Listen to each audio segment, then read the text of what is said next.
اللهم صل على سيدنا محمد يا رب صل وسلم دائما أبدا على حبيبك.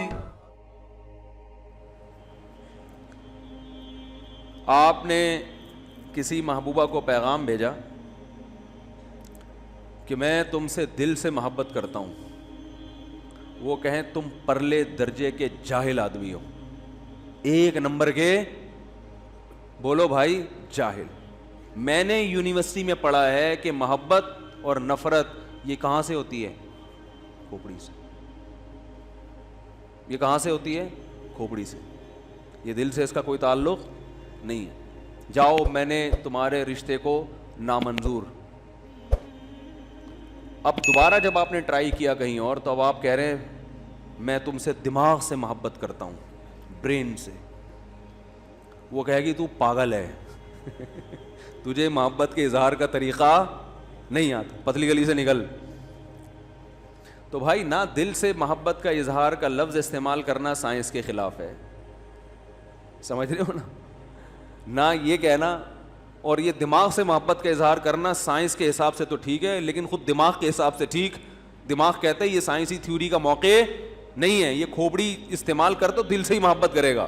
دلوں میں تیر گھسائے ہوئے ہوتے ہیں نا، وہ تصویریں جو بنی ہوئی ہوتی ہیں دل میں تیر. حالانکہ تمام تر ٹینشن جب محبت ناکام ہوتی ہے تو دل کے بجائے کس کو ہوتی ہے؟ دماغ کو ہوتی ہے. اب قرآن بھی اسی انداز سے بات کرنا شروع کر دیتا. عرب کہتے ہیں یہ تو بلاغت کی کتاب نہیں ہے، یہ کس انداز میں بات کر رہا ہے.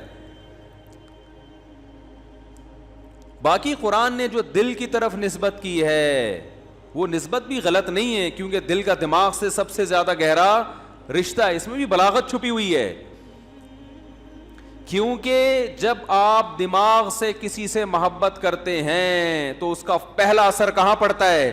دل پر. دل کی دھڑکن تیز ہو جاتی ہے. اس کی مثال ایسے ہے جیسے قرآن کہتا ہے وَإِذَا سَمِعُوا مَا أُنزِلَ إِلَى الرَّسُولِ تَرَىٰ أَعْيُنَهُمْ تَفِيضُ مِنَ الدَّمْعِ. اے نبی جب یہ یہود و نصارہ قرآن کی تلاوت سنتے ہیں آپ ان کی آنکھوں کو دیکھتے ہیں کہ بہنا شروع کر دیتی ہیں، حالانکہ آنکھیں کسی کی نہیں بہتی، آنسو بہتے ہیں، آنکھیں اپنی جگہ پہ فٹ ہوتی ہیں. اب اس دور میں کوئی سائنسدان ہوتا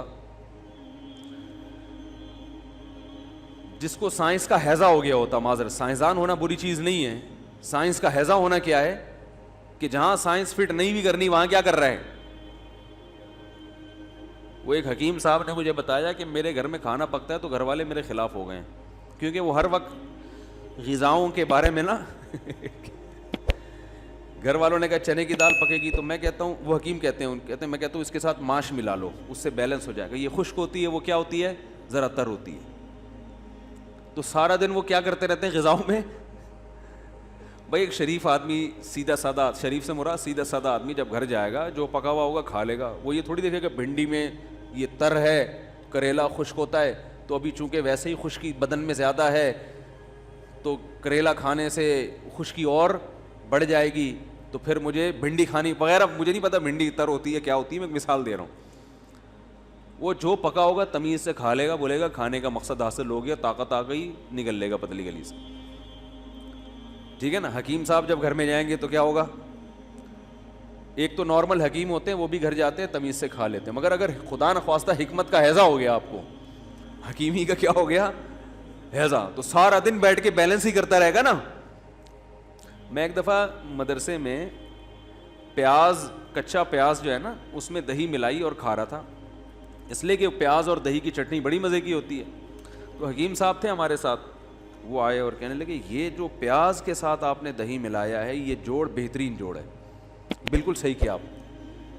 یہ آپ کو کس نے بتایا؟ مجھے کہنے لگے پیاز میں پتہ نہیں کیا ہوتا ہے اور دہی اس کا بیلنس کر دیتی ہے اس کے سائڈ ایفیکٹ کو. یہ آپ کو کس نے بتایا؟ میں نے کہا مجھے نہیں، مجھے تو مزہ آ رہا ہے بھائی کھانے میں. سیدھی سیدھی پیاز دہی کا ملاپ کیا ہے؟ ہٹو بچوں ہے، خاندانی ملاپ. ہم جو شربت میں نیمبو ملا کے پیتے ہیں اس لیے تھوڑی کہ وٹامن سی کا تناسب اس میں بڑھ جاتا ہے. اور پھر وہ اس سے آپ کی جو امیون سسٹم ہے, جو ہمارا جو دفاعی نظام ہے, وہ وٹامن سی سے کیا ہوتا ہے, بول لو نا, مضبوط ہوتا ہے نا, وہ بڑا مضبوط ہو جاتا ہے. اب آپ نے کہ جی نیمبو اس میں ڈالا جائے تو وہ سسٹم ٹائٹ ہو جاتا ہے, اور یہ بھائی ہمیں تو مزہ آتا ہے یار لیمو نچوڑ کے شربت میں پینے سے. وہ آپ کی تحقیق ہوگی وٹامن سی. ہم تو وٹامن سی کو کہاں بھیج چکے ہیں, بولو بھائی, بھیج دو اس کو, مزہ آ رہا ہے بھائی. تو اسی طرح بات یہ چل رہی تھی کہ آپ نے کسی محبوبہ سے کہہ دیا کہ میرا دل تم پہ عاشق ہے. وہ میڈیکل سائنس کی اسٹوڈنٹ تھی, اس نے کہا تم تو بالکل جاہلوں والی باتیں کر رہے ہو, یہ تو 200 سال پہلے بلکہ 1000 سال پہلے ریسرچ سے ثابت ہو چکا ہے کہ عشق دل سے نہیں بلکہ کہاں ہوتا ہے, دماغ سے ہوتا ہے. تو آپ اس سے کہیں گے بھائی تو رہنے ہی دے, تیرے ساتھ گزارا بولو بھائی نہیں ہے. تو قرآن ایک بلاغت کی کتاب ہے. ہاں میں یہ عرض کر رہا تھا کہ قرآن میں کیا آتا ہے, وَإِذَا سَمِعُوا مَا أُنزِلَ إِلَى الرَّسُولِ, جب رسول پہ جو کلام نازل ہوا یہ دیکھتے ہیں, تَرَىٰ أَعْيُنَهُمْ تَفِيضُ مِنَ الدَّمْ, آنسوؤں سے ان کی آنکھیں بہنا شروع کر دیتی ہیں, حالانکہ آنکھیں کسی کی نہیں بہتی. جب نبی صلی اللہ علیہ وسلم پر یہ آیت نازل ہوئی, آپ نے عربوں کو پڑھ کے سنائی, تو کسی عرب نے یہ اعتراض نہیں کیا کہ تحقیق سے پتہ چلتا ہے کہ آنکھیں نہیں بہتی بلکہ کیا بہتے ہیں, آنسو. وہ سمجھتے تھے بھائی ان کا مطلب کیا ہے, مقصد یہ کہ بہت زیادہ روتے ہیں, بس اس کے علاوہ اور کوئی مقصد نہیں ہے. دیکھو ہم عام محاوروں میں کہتے ہیں کہ فلاں کی آنکھیں سو گئی ہیں, کہتے ہیں نا, حالانکہ آنکھ نہیں سوئی ہوتی, سویا کیا ہوتا ہے, دماغ. لیکن اس کا اثر کہاں ظاہر ہوتا ہے, آنکھ پر, اور ایسا اثر کہ نظر آ رہا ہوتا ہے. اثرات تو اور بھی جگہ پہ ظاہر ہوتے ہیں مگر اس کے لیے سائنسی تحقیق کے ہم محتاج ہیں. آنکھ پہ جو اثر ظاہر ہوتا ہے وہ فی البدیہی نظر آتا ہے. تو اسی طرح قرآن دل کی طرف نسبت کرتا ہے, اس لیے کہ دماغ میں جب بھی کوئی چیز داخل ہوتی ہے, محبت یا خوف, اس کا فوری اثر کہاں آتا ہے, دل پہ. دل کی دھڑکن تیز ہو جاتی ہے. تو اس لیے ساری دنیا میں جب بھی کسی سے محبت یا خوف کا تذکرہ کیا جاتا ہے, یہاں تک کہ سائنسدان اپنی لیبارٹری سے باہر جب اس بات کا تذکرہ کرے گا تو وہ بھی کس کی طرف نسبت کرے گا, دل کی طرف. مفتی طارق مسعود صاحب کے بیانات سننے کے لیے youtube.com/مفتی طارق مسعود کو سبسکرائب کریں, اور اگر آپ لائیو ویڈیو کو کبھی بھی مس نہیں کرنا چاہتے ہیں تو سبسکرائب کرنے کے بعد بیل آئیکن پہ کلک کرنا مت بھولیں. جزاک اللہ.